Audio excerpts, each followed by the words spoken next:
days that I was walking and I was homeless and it was cold in Detroit.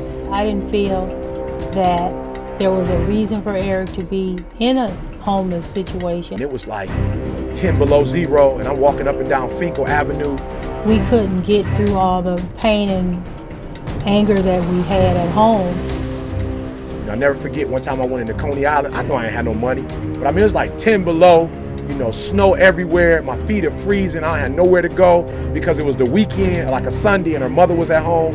And I walked into Coney Island. I'll never forget going up to the cash register. The lady like, "What do you want?" I'm like, "I had a number 3. I know I ain't had no money to buy nothing to eat." I was embarrassed about being a single parent.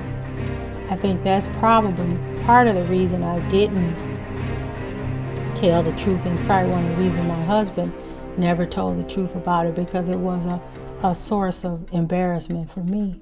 And I started feeling for my wallet. I was like, "Man, I forgot my wallet. Give me a second. I want to find my wallet." Sat down at the table, put my head down, and fell asleep for about 3 or 4 hours. There were some days, man, I felt like giving up. I wanted to commit suicide.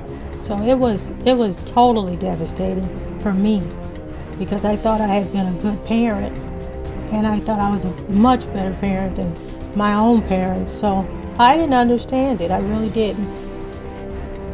It was very hard for me for a long, long time.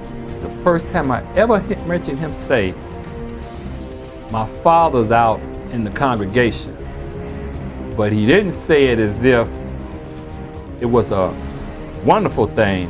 He said it as if now it's time to deal with this situation. And so I went back in, I preached, and so let's say he was sitting to the right of me.